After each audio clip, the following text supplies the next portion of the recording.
श्री गुरुचरण कमलेभ्यो नमः। ध्येयं सदा परिभवग्नमभीष्टदोहम् तीर्थास्पदं शिवविरिञ्चिनुतं शरण्यम् भृत्यार्तिहं प्रणतपालभवाब्धिपोतम् वन्दे महापुरुषुते चरणारविन्दाः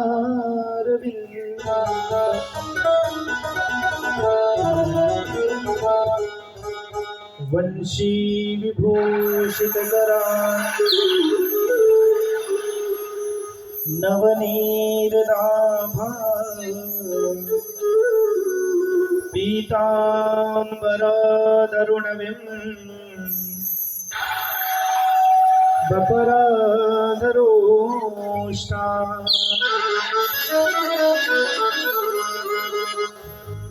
पूर्णेन्दु सुन्दरमुखा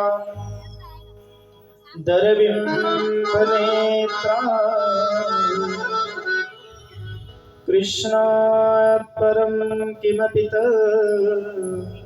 त्वमहं न जाने।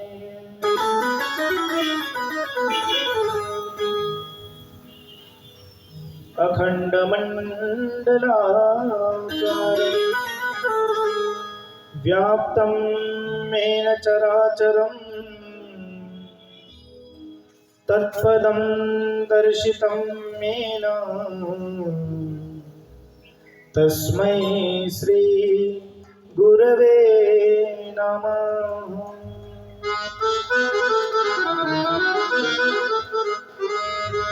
अज्ञानतिमिरान्धस्य ज्ञानाञ्जनशलाकया चक्षुरुन्मीलितं येन तस्मै श्री गुरवे नमः।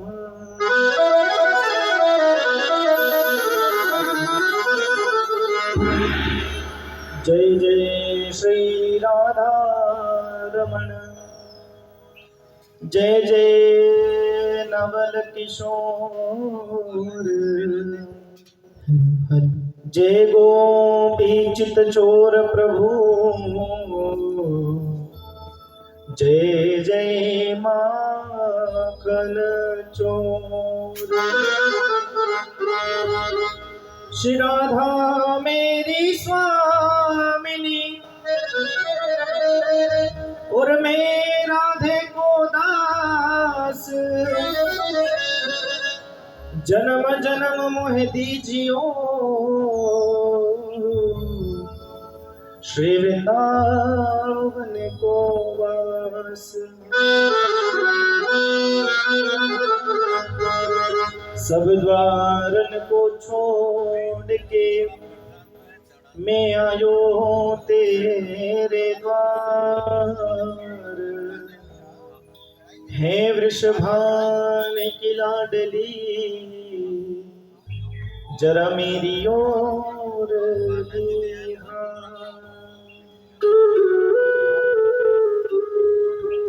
अतुलित बलधामं हेमशेलावधेहं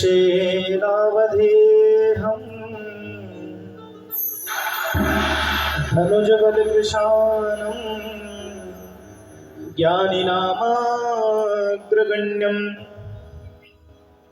सकलगुणनिधानं वानराणावधीशं रघुपतिप्रियभक्तं वातजातं नमामि। अनंत कोटि ब्रह्मांड नायक अकारण करुणावरुणालय भक्तवांछा कल्पतरु त्रिणिंतित विणिंतित पीतांबरधारी श्री नंद नंदन ब्रजेंद्र नंदन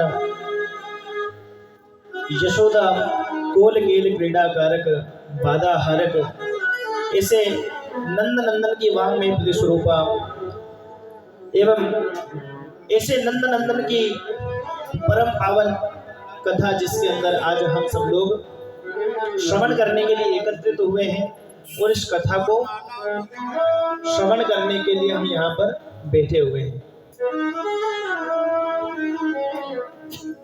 तो कुछ लोग तो बैठे हैं और कुछ लोग घर पे ही सुन रहे हैं शायद। बोलो जय श्री कृष्णा। कम लोग नहीं है बोल सकते हैं जय श्री कृष्णा और आवाज भी आई, ऐसा नहीं है। बोलो जय श्री कृष्णा। तो घर पे बैठे कम से कम उनको लगे तो सही कि हाँ भैया कथा शुरू हो गई है, और काफी सारे लोग पहुंच भी गए कथा सुनने के लिए। क्योंकि भगवान की कथा में पधारना और भगवान की कथा को श्रवण करना ये सबके बस की बात नहीं है। कोई कोई भाग्यशाली लोग होते हैं वही भगवान की कथा को सुन सकता है, और वह भी भगवान के परम पावन पुरुषोत्तम मास के अंदर भगवान की कथा को श्रवण करना। क्योंकि इसका नाम क्या है, हम क्या बोलते हैं इसको, पुरुषोत्तम मास, और एक और नाम क्या बोलते हैं, अधिक मास। अधिक मास बोलते हैं ना। अब अधिक क्यों बोलते हैं, क्योंकि अधिकाश्य अधिक फलम, अधिक मतलब ज्यादा, और इसके अंदर जितना किया जाए उतना फल इसका मिलता है। तो ऐसे अधिक मास की कथा श्रवण करने के लिए हम यहाँ पर बैठे हैं। शास्त्रों में कहा गया है कि बड़े भाग्य मानुष तन पावा, सुर दुर्लभ सब ग्रंथ ही गावा। बड़े भाग्य से तो ये मानुष तन मिलता है, और उसमें अगर भगवान की कथा श्रवण हम नहीं करें, भगवान की कथा अगर हम नहीं सुने, तो फिर इस शरीर को धारण करना, इस शरीर को, हमारा इस मनुष्य जन्म को लेना ही धिक्कार है। और ये जो भगवान की कथा है ये भी इसी बारे में है। जो पुरुषोत्तम मास की कथा है या भगवान की कथा ही इसलिए कि भैया 3 साल तक तो हम कोई भगवान का पूजन पाठ करें या नहीं करें, पर जो पुरुषोत्तम मास है तो विशेष करके भगवान की आराधना के लिए, भगवान के पूजन के लिए ही बना है। आइए अपने मन और वाणी को पवित्र करते हुए इस भगवान की कथा में प्रवेश करते हैं।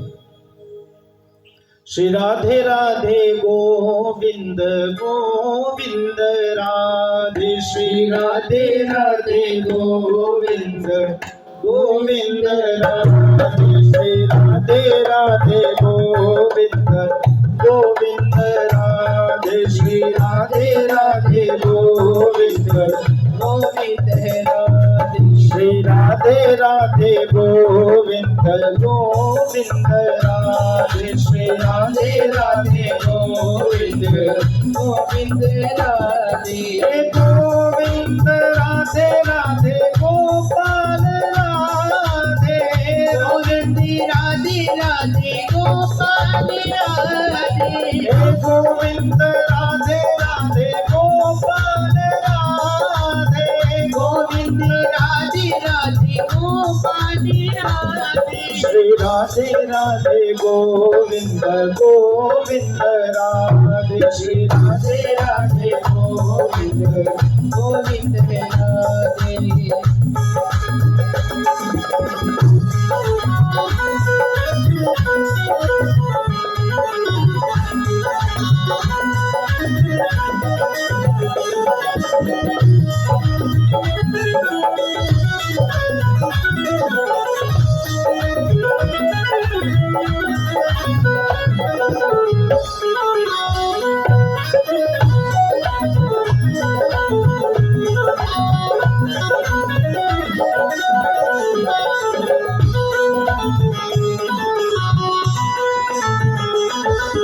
राधे राधे गोविंद गोविंद राधे, श्री राधे राधे गोविंद गोविंद राधे, श्री राधे राधे गोविंद गोविंद राधे, श्री राधे राधे गोविंद गोविंद राधे। गोविंद राधे राधे गोपाल राधे, गोविंद राधे राधे गोपाल राधे, गोविंद गोविंद राधे राधे गोपाल राधे गोविंद राधे राधे गोपाल राधे हे गोविंद राधे राधे गोपाल राधे गोविंद राधे राधे गोपाल राधे श्री राधे राधे गोविंद गोविंद राधे श्री राधे राधे गोविंद गोविंद राधे श्री राधे राधे गोविंद गोविंद राधे श्री राधे राधे गोविंद गोविंद राधे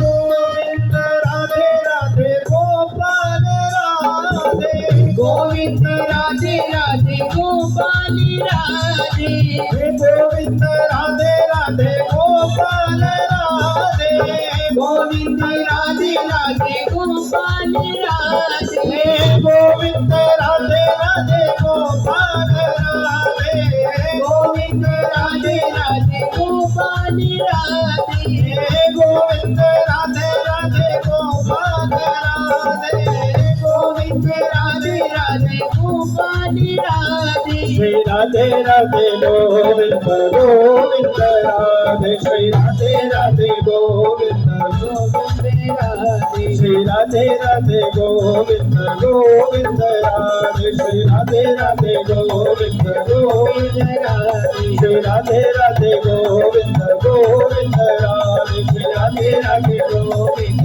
गोविंद राधे हे गोविंद राधे राधे गोपाल राधे गोविंद राधे राधे गोपाल राधे हे गोविंद राधे राधे गोपाल राधे गोविंद राधे राधे गोपाल राधे हे गोविंद राधे राधे गोपाल राधे गोविंद राधे राधे गोपाल राधे जय श्री राधे राधे गोविंद गोविंद राधे श्री राधे राधे गोविंद गोविंद राधे श्री राधे राधे गोविंद गोविंद राधे श्री राधे राधे गोविंद गोविंद राधे श्री राधे राधे गोविंद गोविंद राधे श्री राधे राधे गोविंद गोविंद राधे श्री राधे राधे गोविंद गोविंद राधे श्री राधे राधे गोविंद गोविंद राधे श्री राधे राधे गोविंद गोविंद राधे श्री राधे राधे गोविंद गोविंद राधे श्री राधे राधे गोविंद गोविंद राधे श्री राधे राधे गोविंद गोविंद राधे बोल राधा रमण सरकार की जय बालाजी महाराज की जय सावरिया सेठ की जय भाग्योदयेन बहुजन्म समर्जितेन सत्संगं च लभते पुरुषो यदा वे अज्ञान हेतुकृत मोहमदान्तकारनाशं विदाय हि तदोदयते विवेकः भाग्योदयेन बहुजन्म समर्जितेन सत्संगम च लभते पुरुषो यथा वे। एक जन्म नहीं अनेकों अनेक जन्म जब होते हैं, जब जाकर के भगवान की कथा श्रवण करने में हमारी रुचि हो पाती है, भगवान की कथा सुनने की हमारी इच्छा हो पाती है। भाग्योदयेन बहुजन्म समर्जितेन सत्संगम च लभते पुरुषो यदा वे। सत्संग करने की मन में इच्छा होती है, अनेक जन्मों के बाद में ऐसा कहीं हमारा मन हो पाता है भगवान की कथा श्रवण करने के लिए।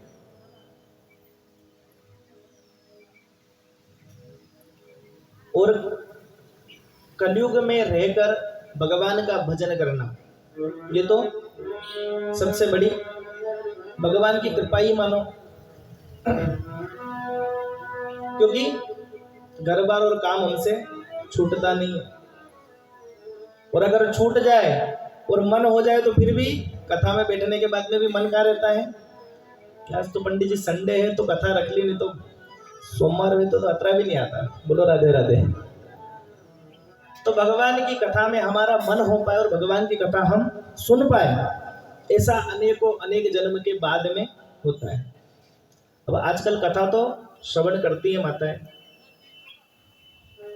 भले कथा के पंडाल में बैठ के करे कि नहीं करे, पर टीवी पे तो सुन ही लेते हैं। बोलो राधे राधे। सुनते ही है ना, टीवी पे तो सुनते ही है, 24 घंटे भगवान की कथा चलती रहती है। तो बड़ी भगवान की कृपा है कि हमको कथा सुनने का इतना अच्छा शुभ अवसर प्राप्त हुआ और उस कथा को हम श्रवण कर रहे हैं। और ऐसी भगवान की कथा जो भगवान के पुरुषोत्तम मास की कथा है, वह सुनने को हमको इतना अच्छा अवसर मिला। और कितना सुंदर और सुगम स्थान भी हमारे पास में भगवान की कृपा से,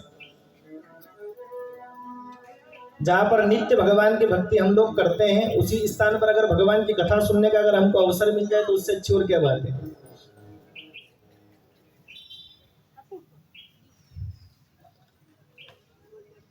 हमारे बालाजी महाराज तो वैसे ही भगवान के परम भक्त हैं,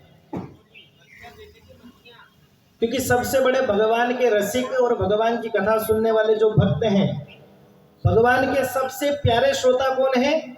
बालाजी महाराज।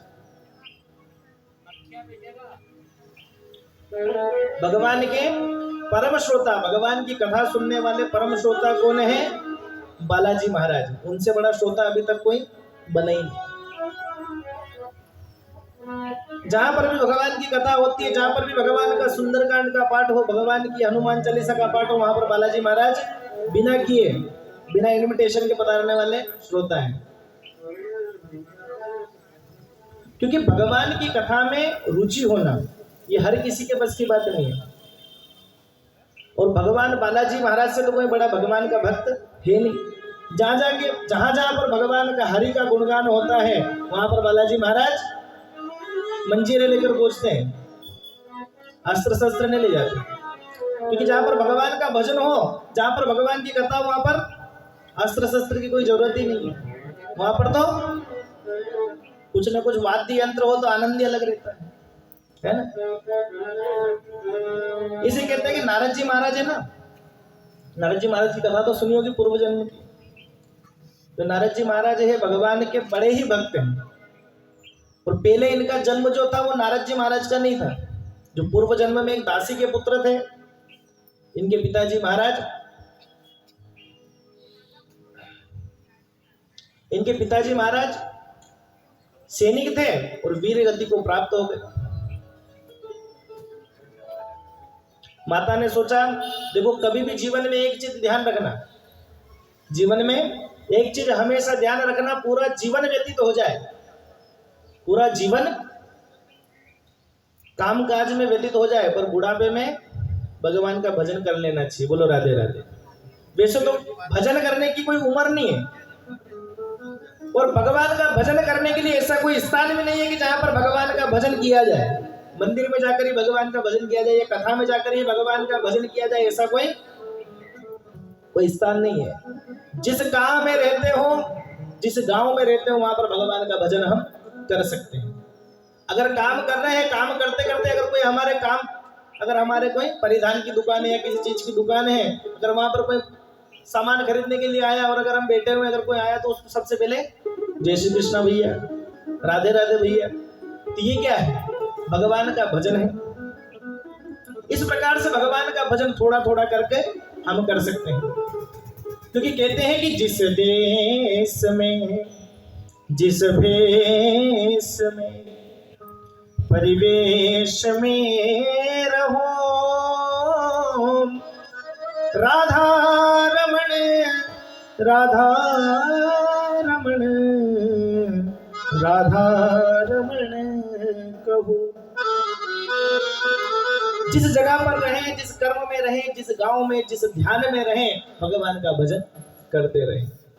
क्योंकि कलयुग केवल नाम आधारा, सुमिर सुमिर नर उतर ही पारा। अब कलयुग में वो समय नहीं रहा कि भैया 4 घंटे आसन लगाकर भगवान का जाप करें, भगवान का भजन करें और भगवान की साधना में बैठ जाए। बहुत सारे लोग मेरे पास आते हैं कि पंडित जी को ऐसा मंत्र बताओ, कोई ऐसी साधना बताओ जिससे ये मिल जाए वो मिल जाए। मैंने भैया खाना खाने में कितना टाइम लगाते हो? बोले पंडित जी 5 मिनट में खाना खा लेता हूँ। मैंने सबसे बड़ी गलती यही कर रहे हो। अगर खाना खाने में तुम्हारे को टाइम नहीं है तो तुम भगवान का भजन करने कैसे बैठ जाओगे 4-5 घंटे आसन लगा के? और ज्यादा ही कोई करता है तो फिर बता देते कि भैया शाम रात को 9 बजे से सुबह 3 बजे तक बैठना है भगवान का जप करने के लिए। पंडित जी दिन का टाइम बताओ कोई कि दिन में बैठ के अगर भगवान का भजन करने को, तो दिन का टाइम तो कर ही नहीं सकते। और गृहस्थी आदमी तो दिन के समय कुछ नहीं कर सकता भैया। रात्रि के समय 9 बजे बाद में सब लोग थोड़ा सा अपने कार्यों को विराम देकर शयन कर लेते हैं, तो 9 बजे बाद में बैठ जाओ। और लोग 3 बजे के पहले उठ जाते हैं, तो इससे 3 बजे तक बैठे रहो, उसके बाद में भले दिन में सो जाओ। बोलो राधे राधे। अब माताएं बोलेगी कि पंडित जी अलग भक्ति लाए।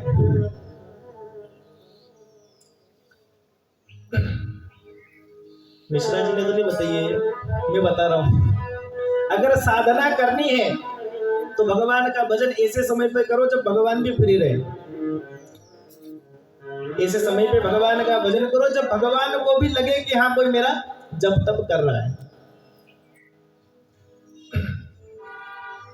अब आजकल तो वैसे भी दौड़ लगी हुई है भगवान के भजन करने की।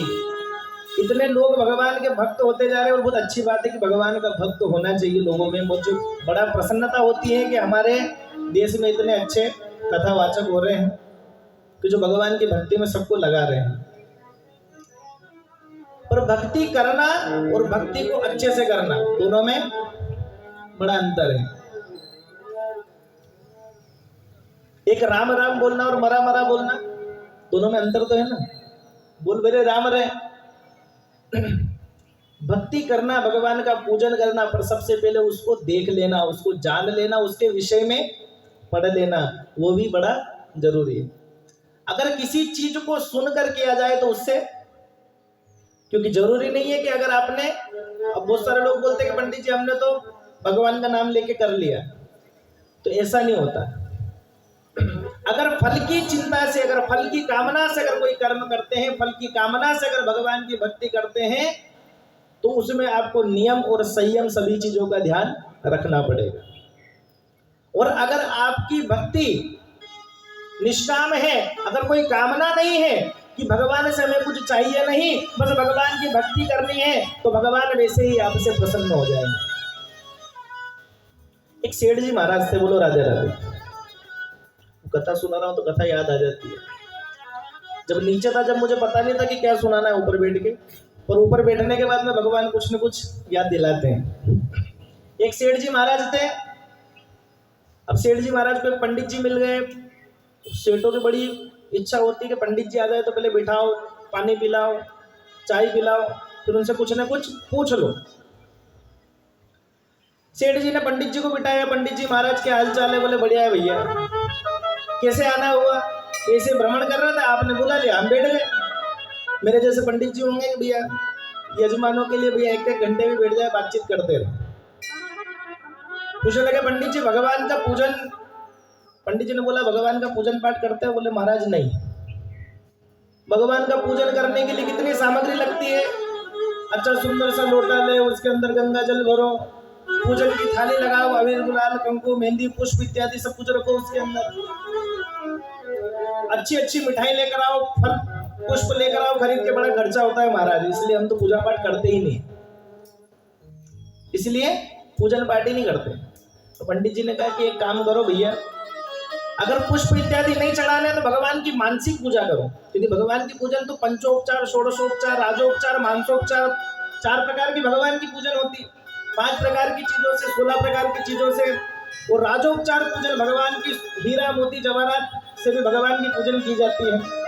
अगर आपसे नहीं बनता, अगर भगवान की पूजन इन सामग्रियों से नहीं कर सकते तो भगवान की मनसोपचार पूजन करो।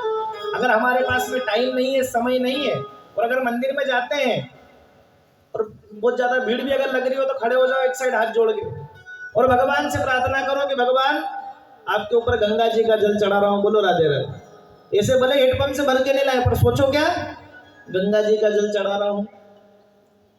सेठ जी को बोला कि मनसोपचार पूजन करो, एक कमरे में बैठ जाओ एकांत में और सोचो कि भगवान को जल चढ़ा रहा हूँ, भगवान को वस्त्र पहना रहा हूँ, भगवान को दूध चढ़ा रहा हूँ, दही चढ़ा रहा हूँ, भगवान को सुंदर सुंदर भोग लगा रहा हूँ, बोलो राधे राधे। अब सेठ जी महाराज ने कहा कि ये बढ़िया पूजन है भैया, 1 घंटा ही तो निकलना है, सुबह आधे घंटे में भगवान की बढ़िया पूजन हो जाएगी। सेठ जी ने आसन लगाया और भगवान की पूजन करने लगे। सबसे पहले भगवान को क्या चढ़ता है? जल चढ़ता है। अब भोले बाबा के भगत होंगे तो भोले बाबा के सोच के बढ़िया से मन से भगवान को चढ़ा रहे क्या, कि भगवान को गंगा जी का जल चढ़ा रहा हूँ, यमुना जी का जल चढ़ा रहा हूँ, सरयू जी का जल चढ़ा रहा हूँ। अब मन से ही सोचना, उसमें क्या पैसे लग रहे, बोलो राधे राधे। अब मन से तो गंगा जी का चढ़ाओगे, यमुना जी का चढ़ाओ। जिसके बाद में भगवान को वस्त्र पहना रहा हूँ, भगवान को सुंदर सुंदर वस्त्र, काहे के भैया भगवान को रेशम के वस्त्र पहना रहा हूँ, भगवान को सुंदर इत्र लगा रहा हूँ, बड़ा सुगंधित सा इत्र भगवान को अर्पण कर रहा हूँ, भगवान को अच्छा रबड़ी का भोग लगा रहा हूँ। इस प्रकार से भगवान की मन से पूजन करी, क्योंकि मन से करने में तो कोई पैसा तो लगने ही नहीं, बोलो राधे राधे। से बहुत सारे लोग होते हैं कि पंडित जी नहीं ऐसा करांगा, अपन तो बहुत अच्छा काम करेंगे, बड़े बड़े भव्य तरीके से आयोजन करेंगे, और जब आयोजन का टाइम आता है तो जय सिया राम, पंडित जी अभी तो यही बनेगा, बाद में देखेंगे। तो महाराज ने अच्छे से पूजन करी तो भगवान भी प्रसन्न हो गए, बोलो राधे राधे। भगवान भी प्रसन्न हो गए, भगवान से कहने लगा महाराज मेरी तो कोई कामना थी नहीं, मैंने तो बस केवल मन से पूजन करी, कुछ सामान तो लगाया नहीं और फिर भी आप प्रसन्न हो गए। तो भगवान ने प्रकट होकर कहा कि महाराज सामान की आवश्यकता नहीं है, मुझे किसी औपचारिकता की आवश्यकता नहीं है, अगर मन से मेरा पूजन करता है तो मैं उसमें प्रसन्न हो जाता हूँ। किसी औपचारिकता की भगवान को आवश्यकता नहीं है। अगर कामना है तो सारी चीजें चाहिएगी भैया, सभी चीज चढ़ानी पड़ेगी भगवान को, क्योंकि भगवान देने के लिए आएंगे तो भगवान को भी अर्पण करना पड़ेगा। और अगर भगवान की भक्ति ही अगर हमें करनी है तो किसी चीज की आवश्यकता नहीं है, मन से भगवान की भक्ति कर सकते हैं। मन से ही भगवान को पूज लो, वैसे ही बेड़ा पार हो जाता है। क्योंकि भगवान को ये पसंद नहीं, क्योंकि हमारे जो लड्डू गोपाल है ना, गोपाल जी, इनको तो बिल्कुल भी पसंद नहीं है, गोविंद को तो बिल्कुल भी पसंद नहीं है कि इनको अच्छे से बढ़िया से सुंदर से स्थान पर बिठा दो, सुबह सुबह इनको अच्छा सा भोग लगा दो और भोग लगाने के बाद में खुद ही चट कर जाओ, बोलो राधे राधे।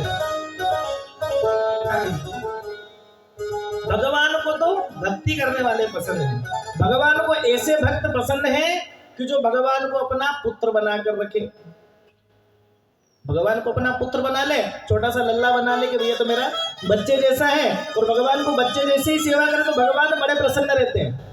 और जैसे ही भगवान को द्वारिकाधीश बना दो और भगवान को भोग लगाया और तुलसी तक नहीं छोड़ते, भगवान की प्रसाद है भैया, तो वो तो ग्रहण करनी पड़ती है। भगवान को ऐसे भक्त पसंद नहीं कि जो भगवान के बड़े रूप में पूजन करते हैं, लल्ला के रूप में जो भगवान की पूजन करे और भगवान की प्रेम से पूजन करे, भगवान तो उसके ऊपर सदैव प्रसन्न रहते हैं। एक माता थी, वो भगवान कन्हैया की छोटी सी प्रतिमा उनके पास में थी, और भगवान की प्रतिमा वृंदावन से लेके आई थी। अब किसी ने कह दिया, क्योंकि भगवान तो छोटे से स्वरूप में, लल्ला के स्वरूप में छोटे से लड्डू गोपाल, हाथ में लड्डू लिया है, घुटने घुटने भगवान चल रहे हैं, मतलब भगवान अभी चलना भी नहीं सीखे। मेरे जैसे किसी वक्ता की कथा सुन ली होगी तो पंडित जी ने कह दिया होगा कि भगवान तो छोटे से स्वरूप में, इनको सुबह सुबह उठते समय सबसे पहले बाल भोग लगाना पड़ता है। जैसे ही लल्ला को उठाते हैं उठाने से पहले कुछ न कुछ खाने का बनाकर कटोरे के अंदर रखना पड़ता है, जब जाकर लल्ला को उठाना चाहिए। नहीं तो पट भगवान के पर्दा नहीं खोलना चाहिए। अब सुबह सुबह उठे, नहाए धोए, स्नान करे, जब तक तो लल्ला को भूख लगने लग जाए। इसीलिए माता सबसे पहले उठकर सबसे पहले भगवान के लिए भोग लगाती बिना स्नान किए, और भगवान लल्ला को जिमाते और लल्ला उसको ग्रहण भी करते थे, फिर बाद में सारी नित्य क्रिया को करती। अब कोई किसी दिन कोई बाबा जी कोई संत महात्मा आए होंगे, कहा हुआ कि देवी ये क्या है, ये तो परम ब्रह्म है, भगवान है, श्रेष्ठ है सब में, तुम इनको बिना स्नान किए भगवान को भोग बनाकर खिला रही हो, ऐसा नहीं करना चाहिए। देवी ने सोचा कि शायद मैं गलती कर रही हूँ, अच्छे से स्नान इत्यादि करने के बाद में भगवान को भोग लगाऊंगी।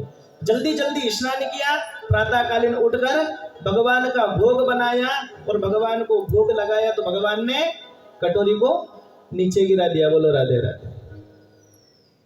भगवान ने उस कटोरी को ही नीचे गिरा दिया। अब माता सोच रही है कि लल्ला को आज क्या हुआ, लल्ला भोग नहीं पा रहा है।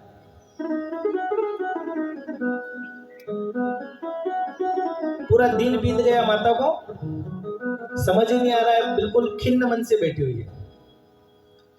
जब खिन्न मन से बैठे तो लल्ला स्वयं प्रकट हो गए, कहने लग गए कि देवी आप मुझे बाल रूप में पूजन करती थी तो बड़ा स्नेह होता था आपका। आप जब भक्ति से जब मेरा पूजन करती थी, जब आपके हृदय में भक्ति थी, जैसे ही आपके मन में ज्ञान उत्पन्न हुआ वैसे ही मुझे आपकी भक्ति पसंद नहीं आई। बोलो राधे राधे। भगवान को तो भक्त जब भक्ति से पूजन करता है तो भगवान उसकी सारी पूजन को ग्रहण करते हैं। जैसे ही हमारे अंदर ज्ञान उत्पन्न होता है तो फिर भगवान भी सोचते हैं कि अच्छा ज्ञानी बन गया है, मंत्र याद हो गया तो फिर अच्छे से पूजन करो। बोलो राधे राधे। फिर सांगोपांग पूजन करनी पड़ती है भगवान की, पंचोपचार षोडशोपचार और भगवान की क्रमबद्ध पूजन करनी पड़ती है, जब जाकर भगवान प्रसन्न होते हैं।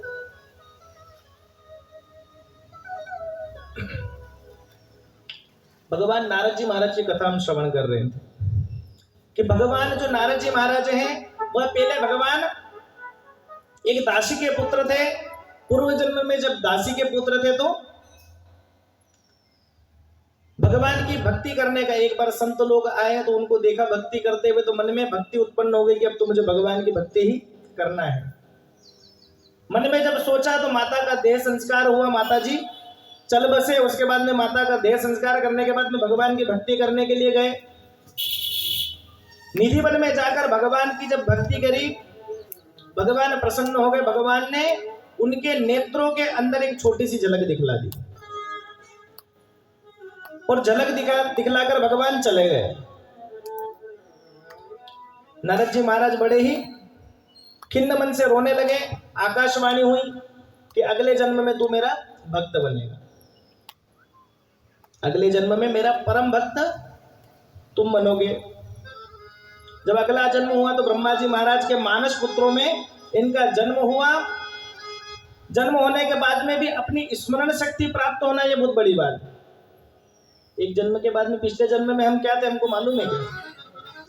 84 लाख योनियां हैं, क्या पता कौन सी योनि से मनुष्य जन्म मिला है।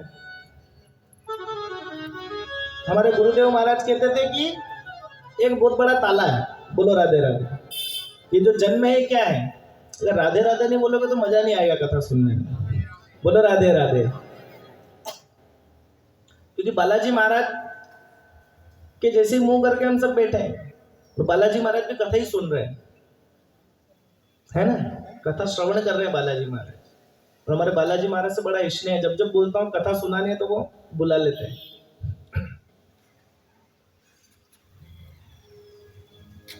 जब नारद जी महाराज मानस पुत्र में उत्पन्न हुए तो भगवान की स्मरण शक्ति थी। और ये मनुष्य जन्म ऐसा है कि ये 84 लाख योनियां जो हैं उसके सबसे अंतिम में ये जन्म मिलता है। हमारे गुरुदेव महाराज कहते थे कि एक बहुत बड़ा ताला है ना, एक बहुत बड़ा ताला है और उसकी चाबी कितनी है? 84 लाख उसकी चाबियां हैं। अब उस ताले के अंदर एक ही चाबी फिट होती है बस केवल। चाबियां इतनी हैं पर चाबी ताला खुलने वाला बस केवल एक ही चाबी से। और वो चाबी कौन सी है? मनुष्य जन्म। मनुष्य जन्म से ही वो ताला खुलने वाला है, क्योंकि ये जो जन्म मिलता है ना, इसमें सारी चीजें हमको मिल जाती है। सुनने की शक्ति हमको मिलती है, बोलने की शक्ति हमको मिलती है, चलने की शक्ति हमको मिलती है, सोचने की शक्ति हमको मिलती है। 10 इंद्रियां हमको प्राप्त होती है और साथ में मन भी हमको प्राप्त होता है।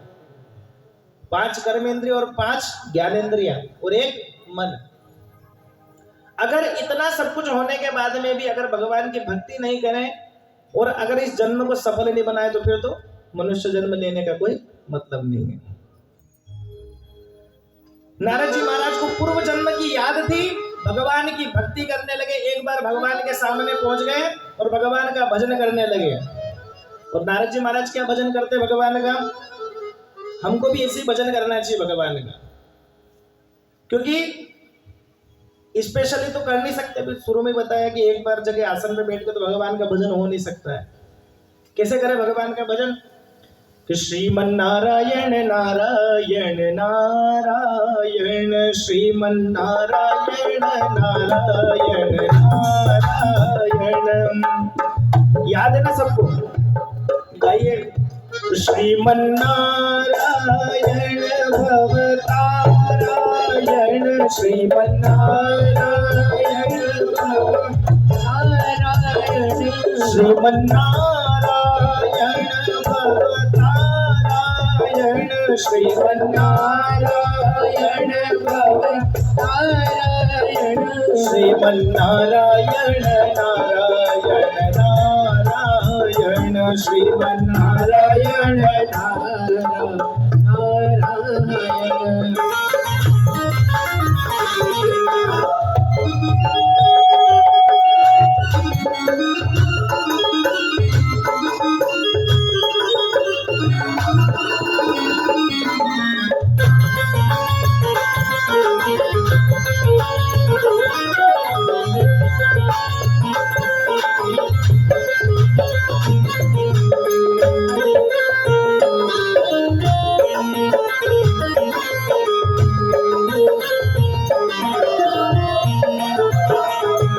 तुझ में नारायण, तुझ में नारायण, मुझ में नारायण, तुझ में नारायण, श्रीमन नारायण नारायण नारायण, श्रीमन नारायण नारायण नारायण।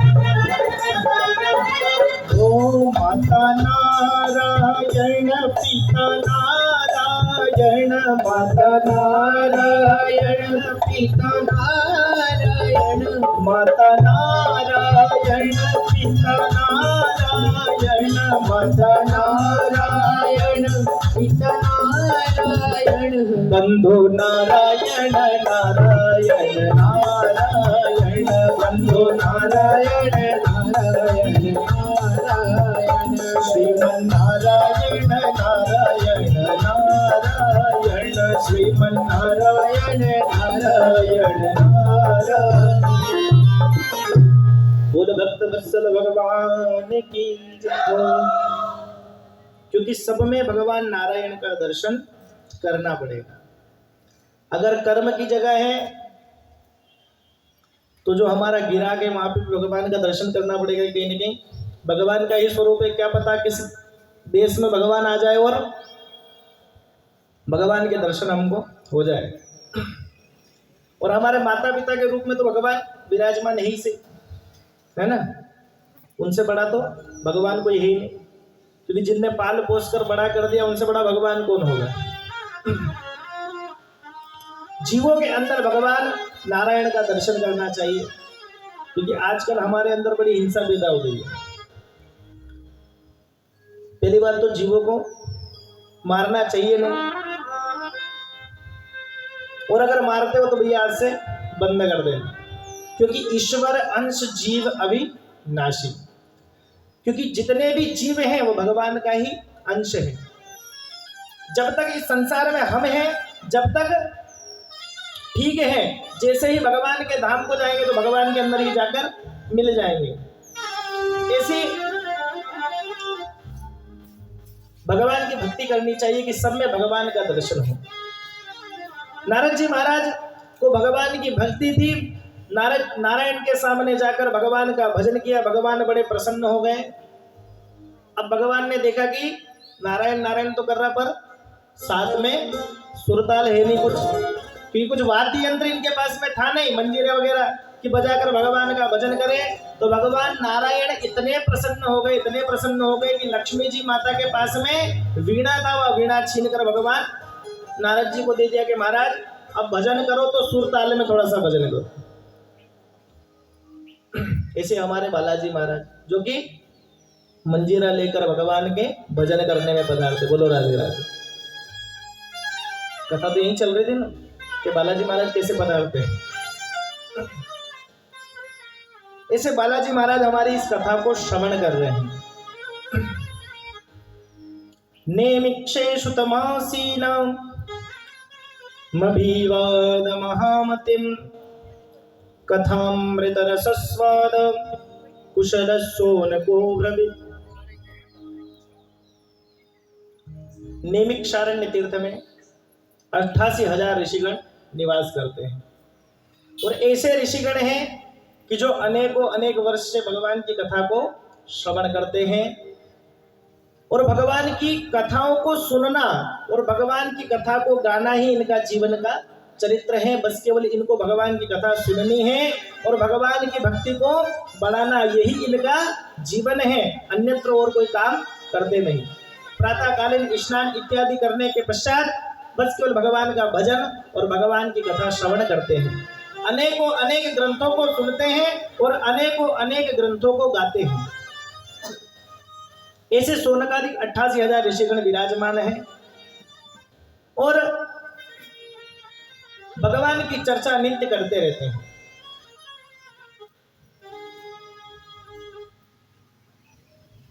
किसी ने पूछा महाराज नैमिषारण्य तीर्थ ही क्यों, ऐसा तीर्थ ही क्यों जहां पर भगवान की अनेकों अनेक कथा वहीं पर होती रहती है और ये 88,000 ऋषिगण वहीं पर विराजमान रहते हैं हमेशा, और कोई अनेक दूसरे स्थान पर क्यों नहीं जाते।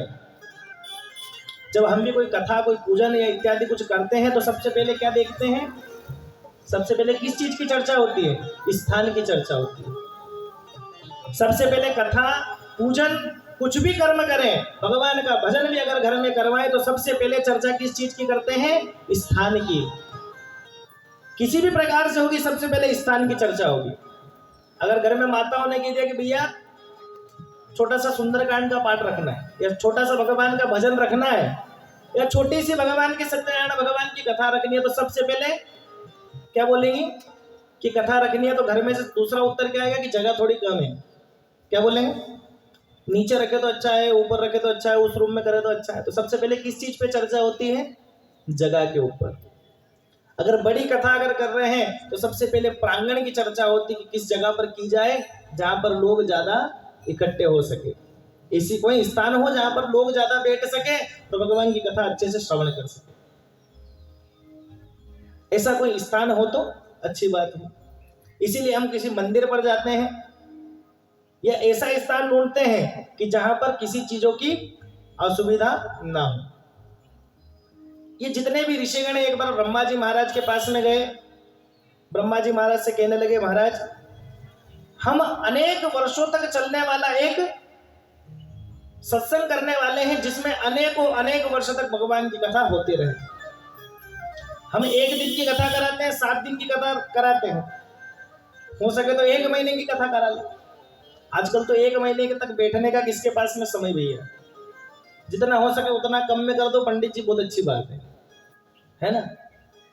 वैसे श्रीमद् भागवत कथा 7 दिन में होती है, सबको पता है। कितने दिन में होती है, 7 दिन में होती है ना। और 1 श्लोक में भी होती है, 1 श्लोक में पूरी भागवत कथा हो गई भैया। और 7 दिन में भी होती है और 15 दिन में भी होती है, 1 महीने में भी होती है और 2 महीने में भी होती है। ये इसका विधान है। इतने दिन में भागवत कथा को कर सकते हो। पर हम सबसे पहले क्या बोलेंगे, पंडित जी 7 दिन की बढ़िया है, ज्यादा दिन की नहीं हो पाएगा। बोलो राधे राधे। क्योंकि ज्यादा बैठने वाले और भगवान की कथा सुनने वाले, जितना समय कम में जो चीज मिल जाए उससे अच्छा तो कुछ है ही नहीं।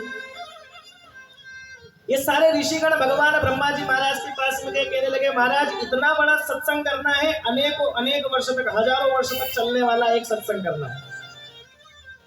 कोई स्थान बताओ जहां पर कोई असुविधा ना और भगवान की भक्ति होती रहे और सारे लोग इस कथा को श्रवण कर सके भगवान के सत्संग में। ब्रह्मा जी महाराज भगवान नारायण के पास में लेके गए।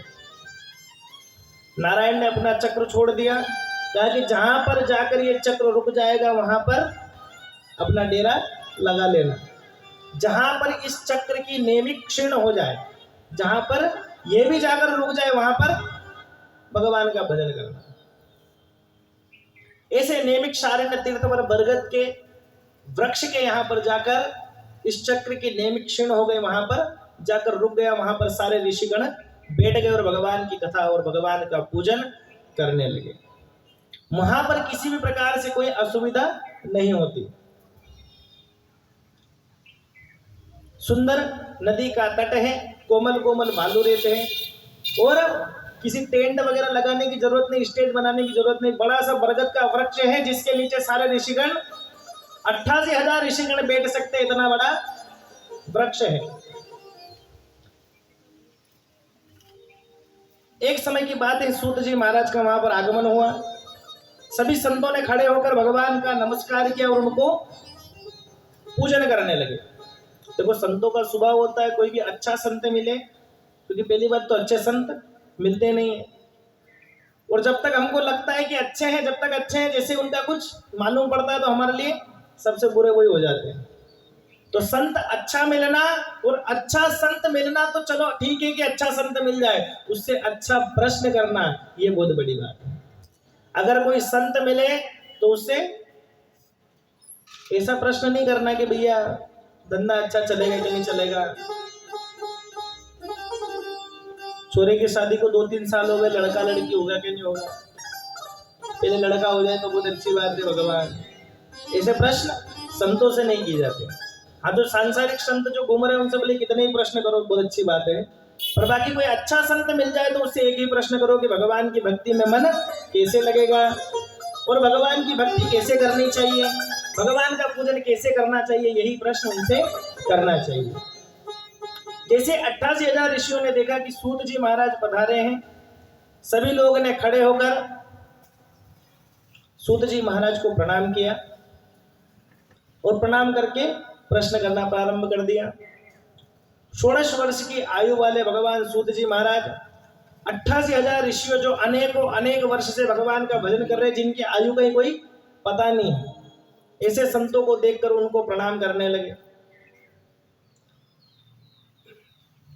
क्योंकि प्रणाम तो उसको किया जाता है जो आयु में बड़ा हो, ऐसे होता ना हमारे यहाँ, जो आयु में बड़ा है उसको प्रणाम किया जाता है, जो आयु में छोटा है उसको नमस्कार किया जाता है।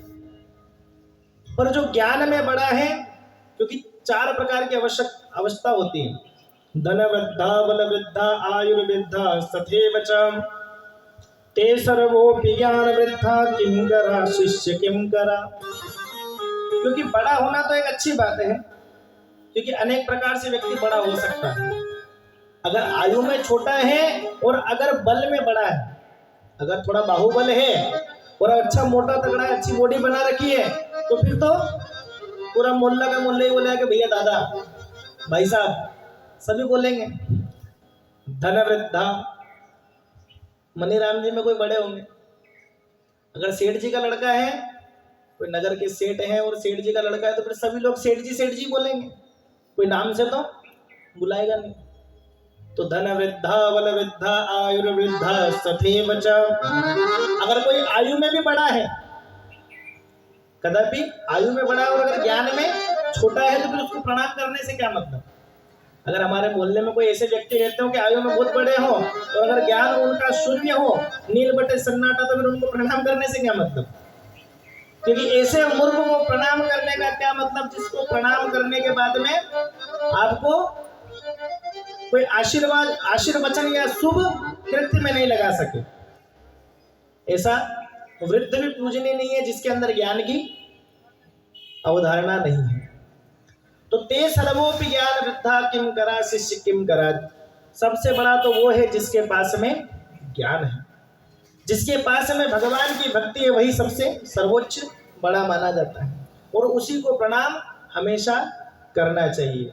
अगर प्रणाम नहीं करते तो नमस्कार तो करना ही चाहिए। सूत जी महाराज से कहने लगे, महाराज आप ज्ञान में बड़े हो और इतने बड़े हो कि जैसे कि हमारा जो जीवन रूपी अंधकार है, तो जीवन में अनेक प्रकार का अंधकार हमने बन रखा है, उस अंधकार को दूर करने के लिए ज्योति के समान आप ही हमको प्रतीत पड़ते हैं। अनेकों सूर्यों के समान आप प्रतीत पड़ते हो। भगवान को सुंदर से सिंहासन पर बिठाया और भगवान से प्रश्न करने लगे कि महाराज कोई ऐसी कथा, कोई ऐसा व्रत हमको बताओ जिससे भगवान की अनुपम भक्ति हमको प्राप्त हो। कहने लगे, महाराज आपने अनेक कथा सुनी है,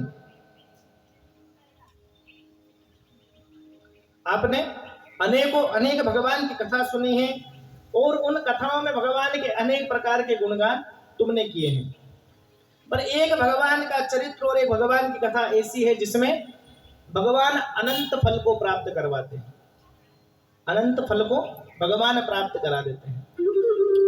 ऐसी भगवान की भक्ति है। कहने लगे, महाराज मैंने भगवान की अनेक कथा सुनी। सूत जी महाराज कहने लगे कि मैंने भगवान की अनेक कथाएं सुनी और भगवान की अनेक कथाओं को मैंने गाया है। एक समय की बात है, मैं जब घूमते घूमते भगवान की कथा को श्रवण करता रहता हूँ। जब घूम रहा था गंगा द्वार, गंगा के समीप जब तट पे गया तो अनेक ऋषियों के साथ में भगवान पांडवों के पुत्र परीक्षित जी महाराज अनेक संतों के साथ में आए और वहां पर अपना पांडव लगाया। वहीं पर सुखदेव जी महाराज का आगमन हुआ और वह भगवान की कथा को भगवान व्यास नंदन सुखदेव जी महाराज भगवान की परम पावन कथा को श्रवण करवा रहे थे। उस कथा को मैंने सुना, जो भगवान मेरे गुरुदेव भगवान व्यास जी महाराज, जो उनसे मैंने जो कथा को श्रवण किया और जो मुझे ज्ञात है वह मैं तुमको श्रवण करवाता हूं।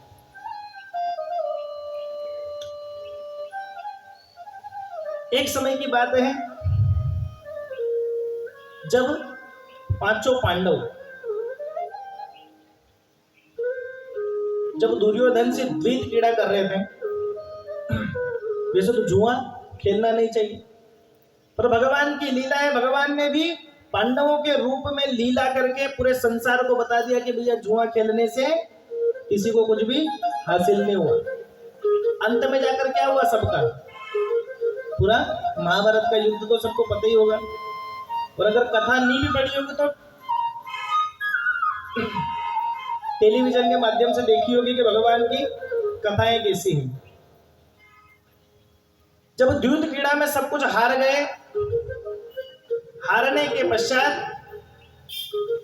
पांडव अपनी माता के साथ में और द्रौपदी के साथ में वन के अंदर चले गए।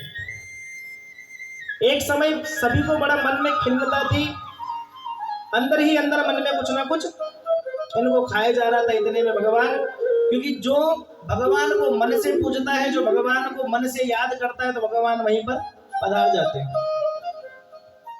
आज भगवान नंदन वहां पर पधार गए। जैसे ही भगवान को देखा सभी लोग भगवान को प्रणाम करने लगे। आज युधिष्ठिर जी महाराज को जब देखा तो कहने लगे, महाराज इस प्रकार से खिन्नता क्यों है मन के अंदर। कहने लगे, महाराज ऐसे न जाने कौन से दोष हुए हमारे कि जो हमें इतना दुख प्राप्त हो रहा है। कहने लगे, महाराज भगवान कृष्ण से जब प्रश्न करने लगे तो भगवान ने कहा कि देखो यह तो पूर्व जन्म के प्रारब्ध हैं जिनके कारण हमको दोष मिलता है और वह दुख को हमको भोगना पड़ता है। भगवान ने पूरी कथा श्रवण करवाई कहने लगे कि महाराज जीवन में दुख अगर मिलता है तो हमें कारण से ही मिलता है। भगवान ने कहा कि जो तुम्हारे साथ में जो ये पांचाली जो रहती है, जो द्रौपदी रहती है, ये भी कोई साधारण स्त्री नहीं है। ये तो पहले पूर्व जन्म में एक ब्राह्मण की कन्या थी और बड़ी सुंदर थी। जैसे चंद्रमा का तेज होता है उसी प्रकार से इसके मुखमंडल पर इतना तेज इसके मुख पर दिखता था। बड़ी सुंदर कन्या थी। 10 वर्ष की इसकी आयु हो गई। माता भगवान के धाम को चली गई थी। पिताजी महाराज और बस केवल यह थी। कोई भाई, कोई बहन और कोई सगे संबंधी नहीं थी। इसकी कुछ मित्र थी, उनका भी विवाह हो गया था। अब विवाह के बाद में अनेक प्रकार की बातें आपस में जब सखियां करती थी तो कहती थी कि भैया हमारे घर में तो ऐसा वैभव है, इतना सुख है, हमारे घर में सुंदर सुंदर बच्चे हो गए हैं। इस प्रकार से जब वार्तालाप करती थी तो मन में इच्छा होती थी कि मेरे भी कोई वर मिले जिससे मैं विवाह करूं और इस प्रकार के समस्त सुख को मैं भी भोग सकूं। पर मन ही मन सोचती कि महाराज इतने सुंदर हूं फिर भी कोई वर मुझे वरता नहीं है, कोई मुझसे विवाह नहीं करता है। मेरी माता भी मुझसे इतने पहले चली गई जो मेरे दुखों को सुन सके, जो मेरे बारे में जान सके। क्योंकि एक स्त्री, एक कन्या अपनी माता से सभी प्रकार से बातें कर सकती हैं पर पिता से नहीं कर सकती। मेरे पिता को भी कुछ ज्ञात नहीं है कि अपनी कन्या के लिए कोई वर ढूंढ कर लाए और उसका विवाह कर दे। एक समय की बात है कि पिता भी वर ढूंढने के लिए गए पर कोई ऐसा वर नहीं मिला।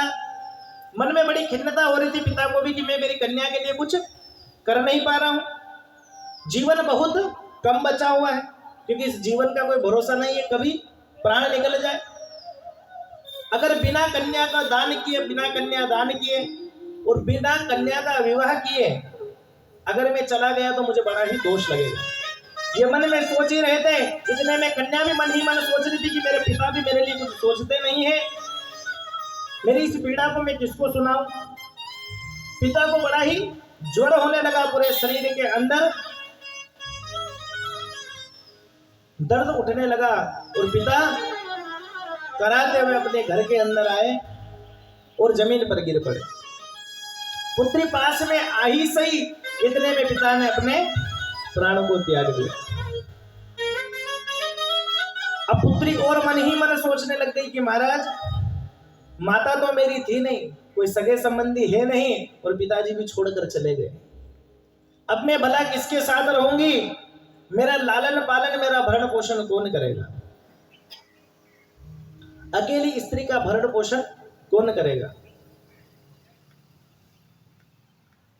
बड़ी ही खिन्नता से जब सोच रही थी, ब्राह्मण देवता उन संत के कोई मित्र थे, इतने में उनका आगमन हुआ। उन्होंने आकर देखा कि मेरे मित्र का स्वर्गवास हो गया है। उस पुत्री के साथ में उसका देह संस्कार किया। समस्त संतों ने मिलकर उसका देह संस्कार किया, अंत्येष्टि संस्कार किया और सभी अपने अपने धाम को चले गए। वह पुत्री भी उन संतों के साथ में रही। पूरी औद्योगिक क्रिया पूरी करने के पश्चात जब समय बीतता गया तो वन के अंदर विचरण करने लगी। जब विचरण कर रही थी उसी समय, क्योंकि भगवान देखो किसी संस्कार जो है ना घर से ही प्राप्त होते हैं। बोलो राधे राधे। अगर आप सोचो कि ये संस्कार कहीं बाहर मिल जाए तो मिलने वाले नहीं है। अगर घर के अंदर हम बालक को, बच्चे बच्ची को बताएं कि भगवान का भजन, भगवान का पूजन, भगवान की भक्ति कैसे करें, तो उनको मन में याद रहता है कि भगवान की भक्ति कैसे करें। अगर बाहर कोई संत, कोई ब्राह्मण अगर कोई मिलता है तो उसका सम्मान वो स्वयं कर सकता है, अगर घर के अंदर से उसको शिक्षा दी जाए तो। अन्यत्र अगर उसको शिक्षा नहीं मिली, माता पिता ने कभी किसी ब्राह्मण का सम्मान नहीं किया, किसी संतों का सम्मान नहीं किया, तो ये तो आप भले उसको बोलो या मत बोलो, सम्मान करना सिखाओ या मत सिखाओ, पर अपमान करना तो वो सीख ही जाएगा। कोई भले सिखाए या नहीं सिखाए। कन्या ब्राह्मण की पुत्री थी तो जरूर मालूम था कि संतों का सम्मान कैसे करना चाहिए। अगस्त ऋषि महाराज का आगमन हुआ, उनका सम्मान किया, उनका पूजन किया। देखो जरूरी नहीं कि सारा सामग्री से पूजन किया जाए, पुष्प इत्यादि लिया और उनका पूजन किया, और पूजन करने के बाद में प्रश्न करना प्रारंभ कर दिया कि मैंने ऐसा कौन सा कठिन पाप किया कि जो मुझे इतना दुख प्राप्त हो रहा है। मेरे पिता भी चले गए, मेरी माता भी चली गई, मुझे क्या करना चाहिए जिससे भगवान मुझसे प्रसन्न हो जाए और मेरी सारी पीड़ा को भगवान हर ले। ऐसा कोई उपाय मुझे बताइए। महाराज ने कहा कि 3 मास के पश्चात, 3 महीने के बाद में भगवान का परम पावन पुरुषोत्तम मास आने वाला है। भगवान का पूजन करो और भगवान की सेवा करो, उससे भगवान जल्दी ही प्रसन्न हो जाएंगे और सारी मनोकामनाओं को पूर्ण कर देंगे।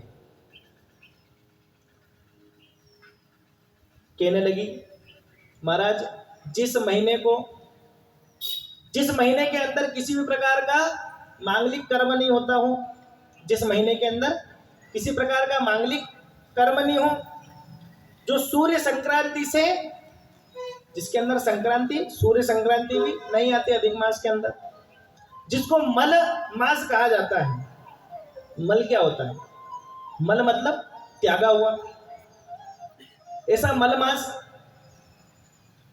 जिसके अंदर सूर्य संक्रांति भी नहीं आती है, ऐसे मलमास में, मलमास की पूजन में क्यों करो और मलमास की सेवा में क्यों करो? ऐसा क्या फल देने वाला है जो कार्तिक इत्यादि मास से भी ज्यादा फल को दे दे? ऐसे मास की पूजन में क्यों करो? बड़ा ही अपमान किया पुरुषोत्तम मास का। महाराज ने कहा कि अगर इसको श्राप दे दिया मैंने तो इस श्राप को भी ये नहीं ग्रहण कर पाएगी, क्योंकि इसके पिता भी नहीं है, माता भी नहीं है और इसकी आयु भी बड़ी कम है, इसीलिए इसको समझा देता हूं। कहा कि देवी ये सभी पुण्य और सभी प्रकार के दान करने से अनेक प्रकार के फल को प्राप्त कराने वाला महीना है। भगवान को बड़ा ही प्रिय है ये महीना, क्योंकि इस महीने को किसी ने भी स्वीकार नहीं किया, क्योंकि जिस प्रकार से जो तिथियां हैं, जो महीने हैं, उनके सभी के स्वामी हैं, सभी के कोई ना कोई देवता हैं, पर इस मल मास का कोई भी देवता नहीं था। इस मल मास को कोई अपने को ग्रहण करने वाला नहीं था। 3 वर्ष में एक बार आता है, पर कोई भी इसको ग्रहण नहीं करता है। जो बड़े मास हैं, बड़े लोग हैं, वह इसको धिक्कारते हैं। इसके अंदर कोई मांगलिक कर्म नहीं करता, कोई यज्ञ इत्यादि नहीं करता, इसीलिए आज मन ही मन ये अधिकवादी भी सोचने लगा कि मुझे तो मर जाना चाहिए, क्योंकि मुझे तो कोई ग्रहण ही नहीं करता। जब इस प्रकार से सोच रहा था तो इतने में भगवान नारद जी महाराज इनको भगवान विष्णु के पास में लेकर पहुंच गए और भगवान विष्णु को प्रणाम किया। भगवान से विलाप करते हुए बोला कि महाराज ऐसा जीवन भी किस काम का जिस जीवन में कोई मुझे स्वीकार ही नहीं करे। ऐसी कोई कृपा करो जिससे मुझे कोई स्वीकार कर ले। भगवान कहने लगे कि तुम खेद मत करो, तुम रुदन मत करो, अवश्य ही तुम्हें कोई ना कोई तो स्वीकार कर लेगा। पूरी व्यथा सुनाई कि अनेक जितने भी 12 महीने हैं उनके सभी के देवता हैं, सभी के अनेक अनेक प्रकार के फल हैं, पर मुझे तो कोई स्वीकार ही नहीं करता। बड़े जो लोग हैं, धनाढ्य लोग हैं, वह मुझे स्वीकार नहीं करते। इस प्रकार से जब विलाप करने लगा तो भगवान विष्णु जी महाराज ने कहा कि तुम्हें जो भगवान गोलोक धाम में निवास करते हैं, ऐसे भगवान नंद नंदन भगवान कृष्ण की शरण में हमको चलना चाहिए, वही तुम्हारे कष्टों का निवारण कर देंगे।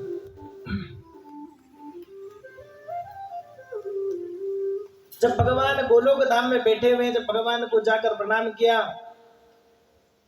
अनेक प्रकार से जब विलाप करने लगा कि भगवान आपने मुझे ऐसा क्यों बनाया कि जो मुझे कोई स्वीकार ही नहीं करे। मुझ में ऐसी क्या कमी है कि जो मुझे लोग कोई स्वीकार नहीं करते। जब इस प्रकार से भगवान के सामने रुदन करने लगा, भगवान से कहने लगा कि भगवान इससे अच्छा तो मेरा जीवन ही समाप्त हो जाए। देखो भगवान की बहुत ही बड़ी माया है। भगवान कहते हैं कि जिसका कोई नहीं उसका मैं हूं, जिसका कोई नहीं उसका मैं हूं, जिसका कोई नाम नहीं वो नाम मेरा है। क्योंकि भगवान तो भक्तों के लिए कुछ भी बनने के लिए तैयार हो जाते हैं। क्योंकि मच्छ बन जाते कभी, कच्छ बन जाते कभी। भगवान ऐसी योनि को भी प्राप्त कर लेते हैं जो लोग कोई सोचता भी नहीं है। भगवान भक्तों के लिए कभी मछली बन जाते हैं, तो जब मनु और शत्रुपा जब सृष्टि का विस्तार हो रहा था, जब भगवान मछली का रूप धारण कर लिया, जब समुद्र मंथन हो रहा था तो भगवान कछुए भी बन गए। मच्छ बन जाते कभी, कच्छ बन जाते कभी। और कभी भगवान स्त्री का रूप धारण करके ठुमक ठुमक कर नाचने भी लग जाते। जब शंकर जी महाराज के ऊपर विपदा आई, भस्मासुर नाम का राक्षस, जब भगवान शंकर जी महाराज को भस्म करने लगा तो भगवान ने सुंदर रूप धारण करके और भगवान ने नृत्य भी किया। तो भगवान भक्तों के लिए कोई भी रूप धारण कर लेते हैं। भगवान ने कहा कि जिसका कोई नहीं उसका मैं हूं, तुम चिंता मत करो, मैं तुमको मेरे ही समान पूजनी बना दूंगा, तुम मेरे ही समान पूजन योग्य हो जाओगे।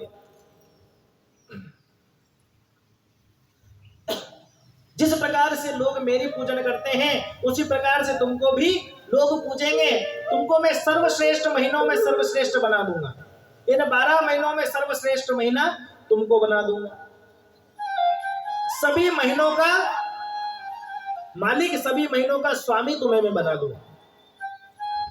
लोग तुम्हारा इंतजार करेंगे कि भैया 3 वर्ष के पास में अधिक मास आएगा, उसमें अधिक मास का पूजन करना है, पुरुषोत्तम मास का पूजन करना है। अधिक मास को नाम दिया कि तुम्हारा कोई नाम नहीं है, तुम मेरे ही नाम से, पुरुषोत्तम नाम से ही पूजे जाओगे। बोलो पुरुषोत्तम भगवान की जय।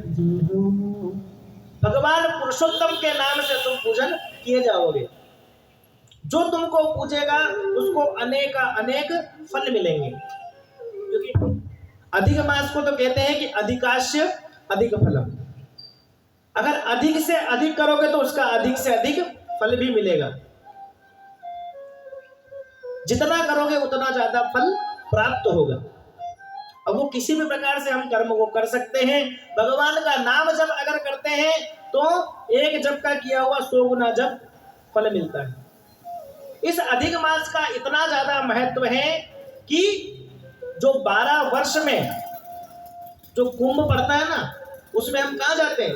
गंगा इत्यादि नदियों में स्नान करने के लिए जाते हैं। गंगा जी जाते हैं, प्रयागराज जाते हैं, उज्जैनी जाते हैं। ऐसी सुंदर और पावन नदियों में हम स्नान करने जाते हैं। अगर अधिक मास के अंदर कोई माता और कोई पुरुष अगर सुबह प्रातः काल में स्नान करता है और भगवान का पूजन करता है तो उसी प्रकार उसको फल प्राप्त होता है। इस अधिक मास का इतना ज्यादा फल भगवान बताते हैं। जिस प्रकार से एक किसान हल जोतकर एक बीज डालता है और हजारों दाने उसके उत्पन्न हो जाते हैं, उसी प्रकार से अधिक मास का भी फल बताया गया है कि एक दाना, एक भगवान का नाम लो, इतने में 1000 गुना भगवान का नाम प्राप्त हो जाता है। इतना भगवान के अधिक मास का फल बताते हैं। थोड़ा दान किया हुआ अनेक प्रकार के दानों में प्रवृत्त हो जाता है। अधिक मास को भगवान ने बड़ा ही आश्वासन दिया।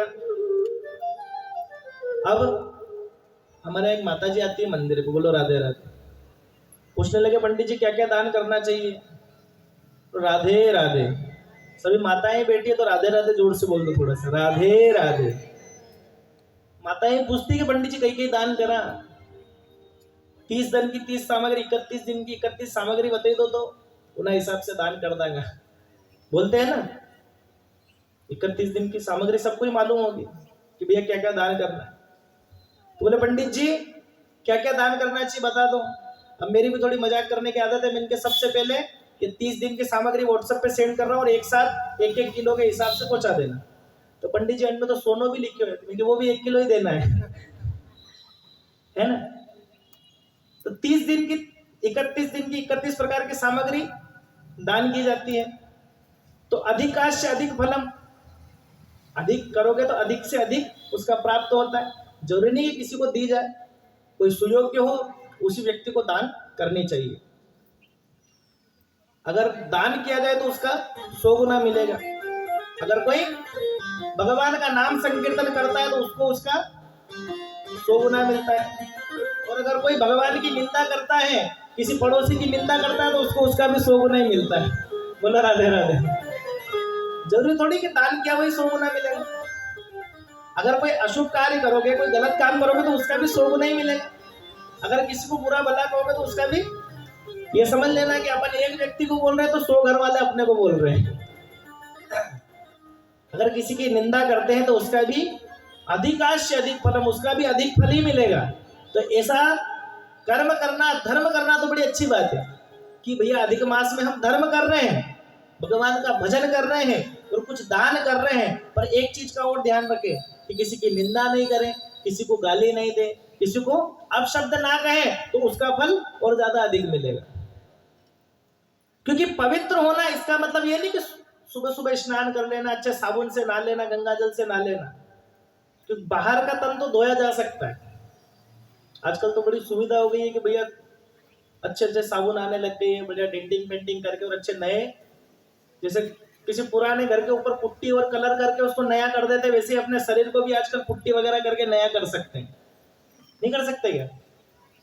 पर बाहर से तो इस मेल को धोया जा सकता है, पर अंदर के मेल को कैसे धोएंगे? जब तक अंदर से व्यक्ति पवित्र नहीं होता है, जब तक भगवान की भक्ति नहीं लगती। तो अगर अधिक मास में भगवान का पूजन करते हैं, दान करते हैं, तो सबसे पहले अभी कितने दिन बचे? 15 दिन और बचे, अभी तो ज्यादा ही बचे, 15-20 दिन और बचे। तो अब सबसे पहले ध्यान रखना कि अंदर की पवित्रता ज्यादा जरूरी है, बाहर की पवित्रता से ज्यादा, तो है ना। तो अंदर से पवित्र होना बहुत अच्छी बात है। और अंदर की पवित्रता ऐसे नहीं होती, अंदर की पवित्रता किसी साबुन से नहीं होती, क्योंकि ऐसा कोई साबुन बना ही नहीं कि जो अंदर से पवित्र करते। ऐसा साबुन तो बस केवल एक ही है, क्या है? राधे राधे, भगवान नाम संकीर्तन। अगर भगवान का कीर्तन अगर हमें हमेशा करते रहें तो उससे हमारा मन पवित्र हो जाता है। क्योंकि देखना इसका बड़ा ही प्रभाव है।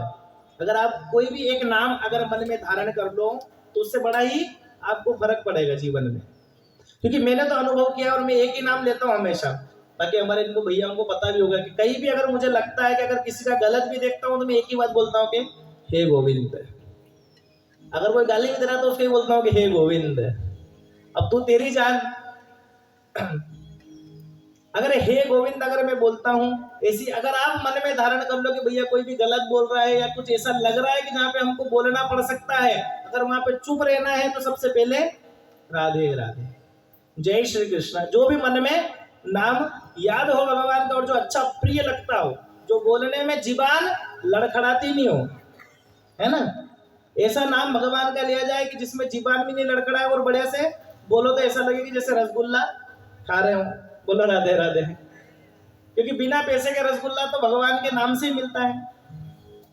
तो ऐसा नाम भगवान का याद रखो कि जिसमें भगवान का नाम लेते रहे और छोटा नाम और भगवान को बड़ा प्रिय हो, ऐसा नाम लेते रहे और अपने मन को पवित्र करते रहे।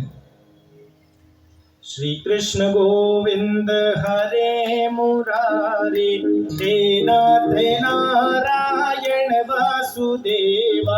श्री कृष्ण गोविंद हरे मुरारी, हे नाथ नारायण वासुदेवा। श्री कृष्ण गोविंद हरे मुरारी, हे नाथ नारायण वासुदेवा। श्री कृष्ण गोविंद हरे मुरारी, हे नाथ नारायण वासुदेवा। हे नाथ नारायण वासुदेवा, हे नाथ नारायण वासुदेवा।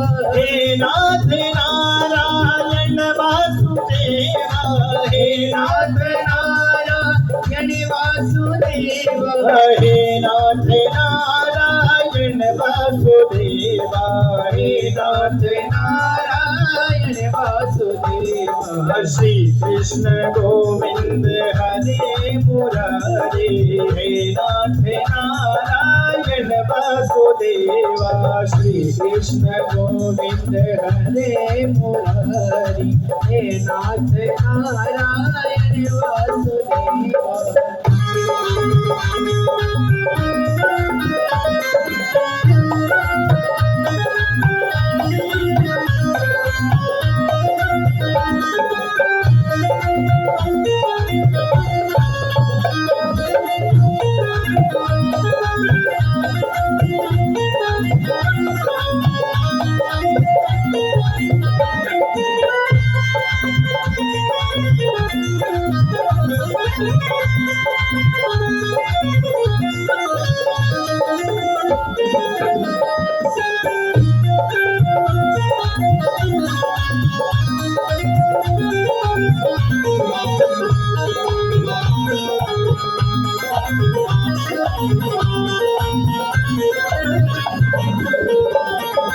गोविंद मेरी यह प्रार्थना है, गोविंद मेरी यह प्रार्थना है गोविंद मेरी यह प्रार्थना है, गोविंद मेरी यह प्रार्थना है भूलो नहीं मैं नाम तुम्हारा, भूलो नहीं मैं नाम तुम्हारा निष्काम हो के मैं दिन रात गाओ, निष्काम हो के मैं दिन रात गाओ, हे नाथ नारायण वासुदेवा, श्री कृष्ण गोविंद हरे मुरारी हे नाथ नारायण वासुदेव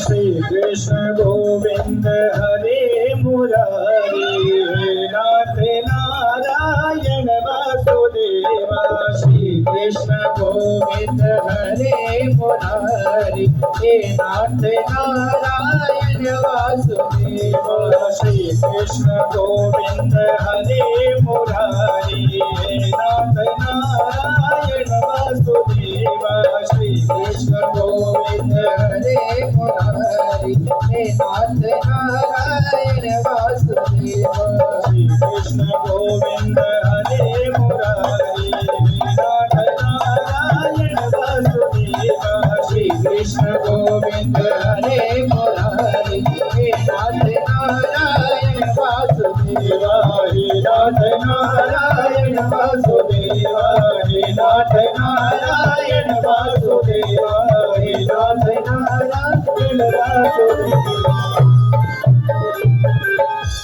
बोल गोपाल कृष्ण भगवान की जय।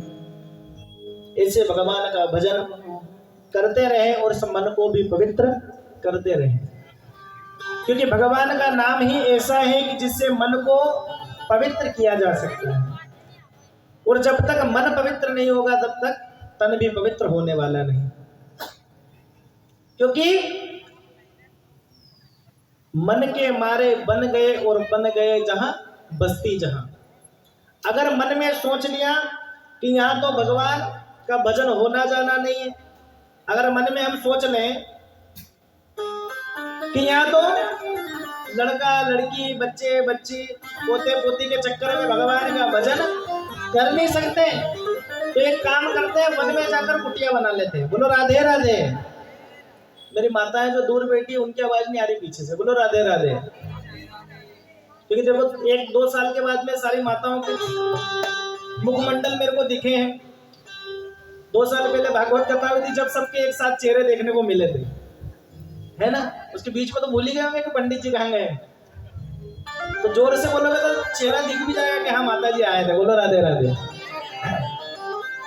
अगर मन में सोच ले कि घर पे भगवान का भजन होने वाला नहीं है तो एक काम करें, चलो किसी जंगल में जाकर कुटिया बना ले और वहां पर जाकर भगवान का भजन करेंगे। और अगर वहां गए ना वहां पर भी जाके कि भैया थोड़ी सी जगह इधर खाली पड़ी है, एक काम करो एक और सगे संबंधी को बुला लो, एक कुटिया तुम्हारी बना लो, है ना। जब मैं वृंदावन में रहता था तो हमारे बगल में, क्योंकि वृंदावन में जो भी घर है सब आश्रम ही है, वहां पे घर किसी का नहीं है, सभी आश्रम है। तो जहां मैं रहता था उसके बगल में एक दिल्ली के कोई बड़े सेठ जी थे। उनके मन में इच्छा हुई कि भगवान का भजन करेंगे। दोनों पति पत्नी उठ के आ गए और भगवान का भजन करने लगे वहां। अब 2 प्लाट तो उनने खरीदे। कितने? 2 प्लाट। एक में बढ़िया सा घर बनाया और दूसरे में थोड़ी सब्जी वगैरह लगाकर वहां पे रहते हैं। अब जब मैं रहने लगा धीरे धीरे करके उनको परिचित हुआ। ये बड़ा सुंदर उनके घर का दृश्य होता था। सुबह सुबह लड़ते थे, दिन में थोड़ी सी भगवान की भक्ति करते थे, शाम को फिर भगवान की भक्ति करते थे। उनका चलता रहता था दिन में थोड़ा बहुत, पर भगवान की भक्ति करते थे, ऐसा नहीं है। पर अब वो 2 प्लाट खाली थे, 1 प्लाट उनका था और 1 प्लाट में और उन्होंने कब्जा कर रखा था। तो मैंने पूछा ये किसका है? आपके तो 2 है ही। बोले ये मेरे फलाने हैं, उनका मैंने यहाँ पे पहले ही खरीद लिया। उनकी भी इच्छा है कि थोड़े समय बाद में यहाँ पे आ जाऊं। बोलो राधे राधे। अगर भक्ति ही करनी थी भगवान की तो सबको छोड़ छाड़ के आए थे, तो मेरा क्या होता है फिर? अगर यहाँ पे आने के बाद में भी पूरी बस्ती अपनी बसानी है तो फिर ऐसे वन में जाने से क्या मतलब? भगवान का भजन घर नहीं करूंगा, फिर वन में जाने का क्या मतलब? क्योंकि मन बड़ा चंचल है और इसके कारण ही सारा दुख प्राप्त होता है। बोलो राधे राधे। किसके कारण दुख प्राप्त होता है? दुख किसको मिलता है? दुख किसके कारण मिलता है पता है? सबको नहीं पता दुख क्यों मिलता है। ये मन है ना, इसके कारण ही बार बार दुख मिलता है हमको, और कोई दूसरा कारण है ही नहीं। आप सोचो कि मेरे इतने बच्चे बच्ची हैं, इतना सब कुछ है, इस कारण से दुख मिल रहा है तो भूल जाओ। ये मन के कारण ही हमको दुख मिलता है। अब कैसे मिलता है? उदाहरण भी दे देता हूँ कैसे मिलता है। एक समय की बात है, अब आप घूमते घूमते जा रहे हो, आप ही लोग देखो अपने ऊपर ही। आप घूमते घूमते जा रहे हो और जब घूमते घूमते जा रहे थे एक सुंदर सा बगीचा दिखा। बोलो राधे राधे। ध्यान से सुनना है सबको, है। एक सुंदर सा बगीचा दिखा और उस बगीचे में काय के पेड़ लगे हैं। सबसे मीठा फल कौन सा होता है और सबसे अच्छा? क्या? ये दांत, बिना दांत वाला भी बोल सकता है ना, दांत वाला भी बोल सकता है, आम, है ना। दांतों की कोई आवश्यकता ही नहीं बोलने में। आम फलों का राजा है, बड़ा ही मीठा होता है, अनेक प्रकार का आम आता है भैया। अब अच्छा सा वन देखा जिसमें आम के पेड़ लगे हुए हैं। अब देखकर मन को इच्छा हुई भैया कि अब तो आम खाना है। किसको इच्छा हुई?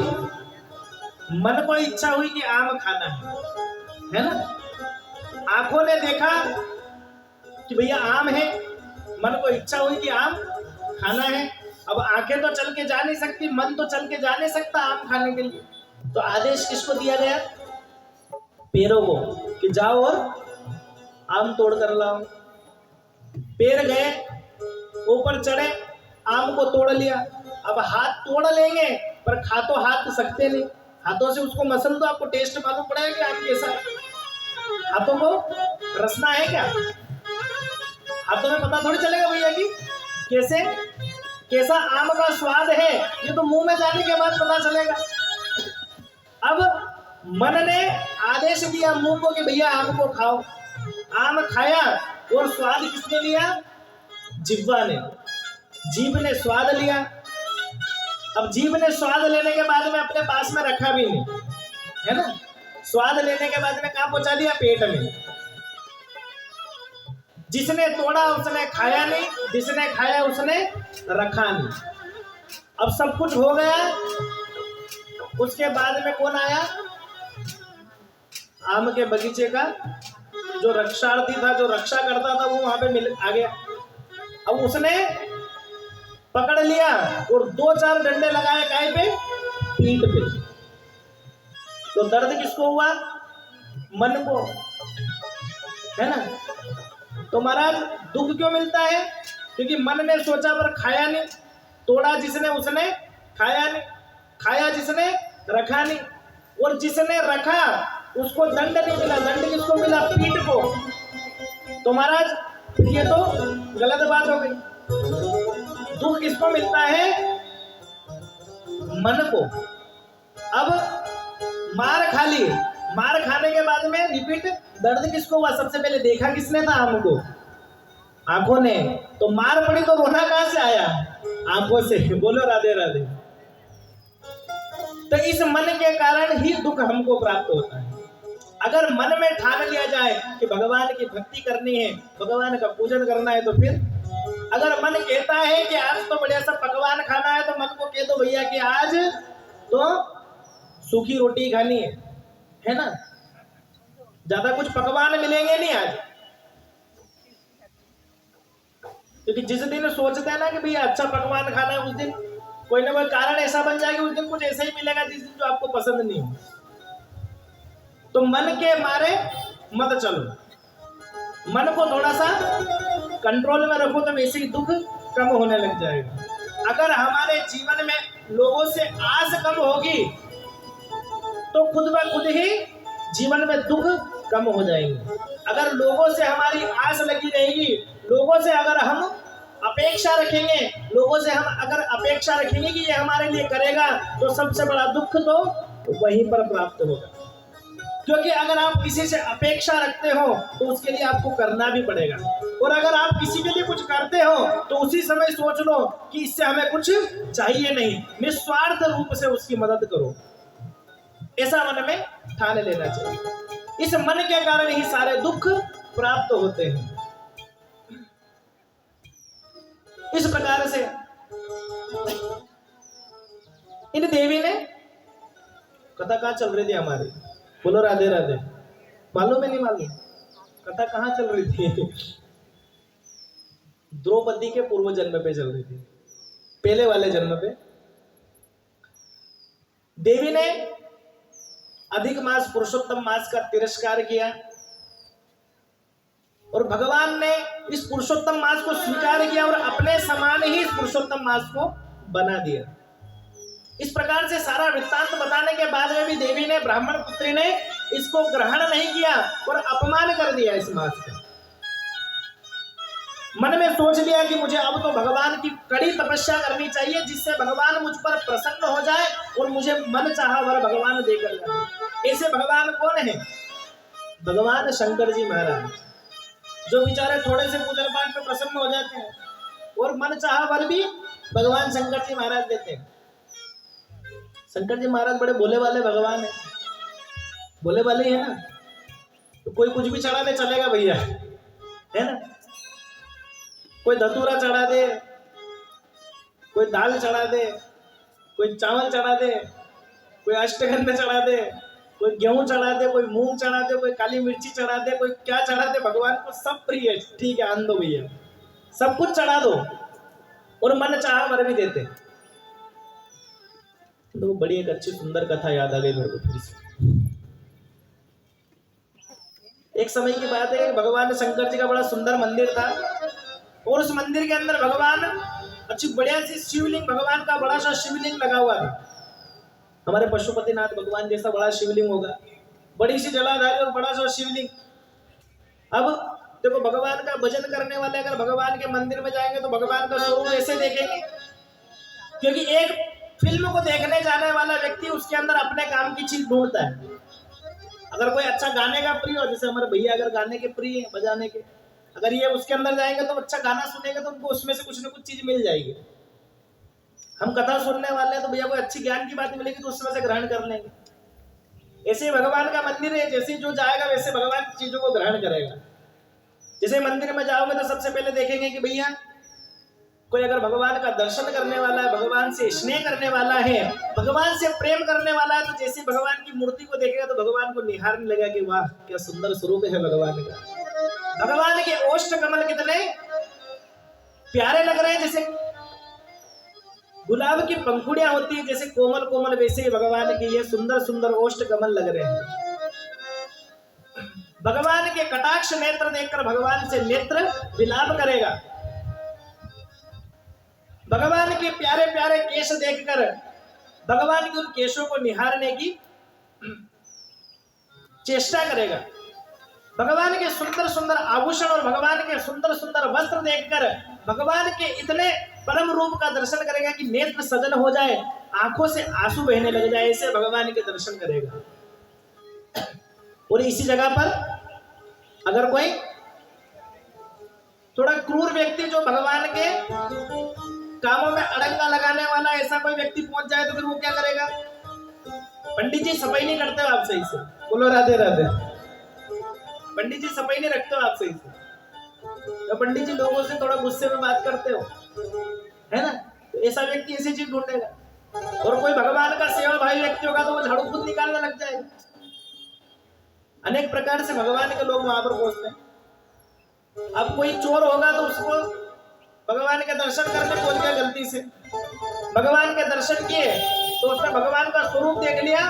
उसके बाद में भगवान के ऊपर एक बड़ा सा छत्र लगा हुआ था, तो देखा कि ये अपने काम की चीज है, बोलो राधे राधे, ये अपने काम की चीज है, ये लेनी चाहिए। जय हो भगवान इंद्र देवता।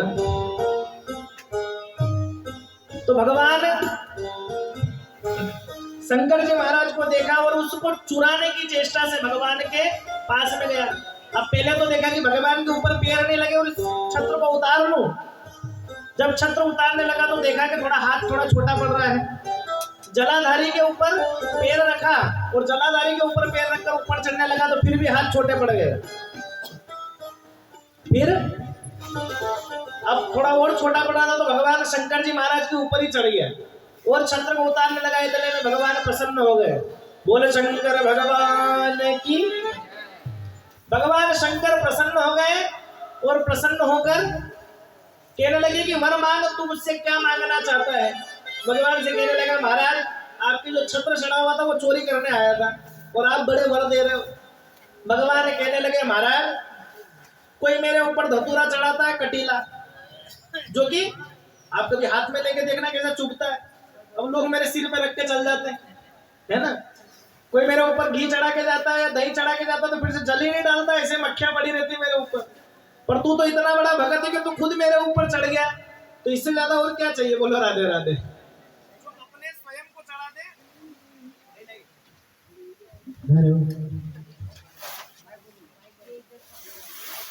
हेलो, तुझसे बड़ा भक्त बोला है कि जो पूरा ही मेरे ऊपर चढ़ गया। तो ऐसे भगवान भोले वाले हैं।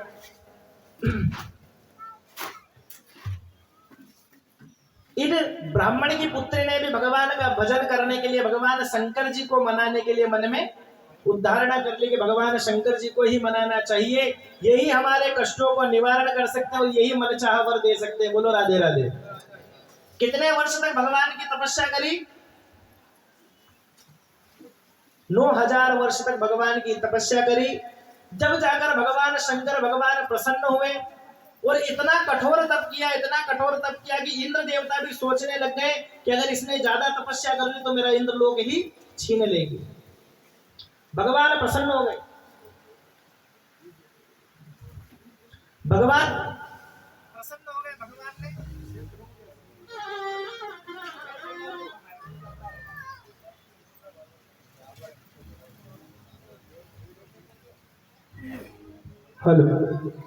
भगवान प्रसन्न हो गए। भगवान कहने लगे कि तुम क्या मांगना चाहती हो? भगवान ने वर मांगने के लिए कहा।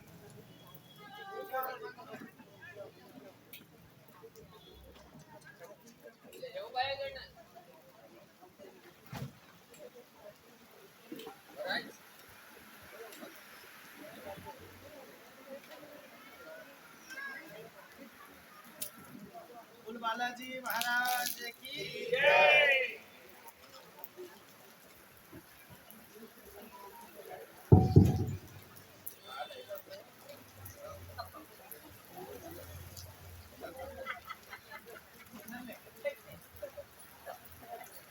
हल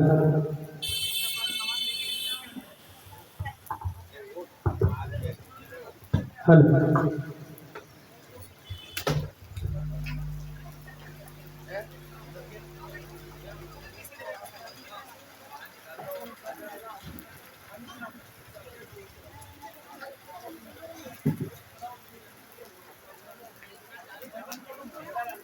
मोबाइल बंद कर ले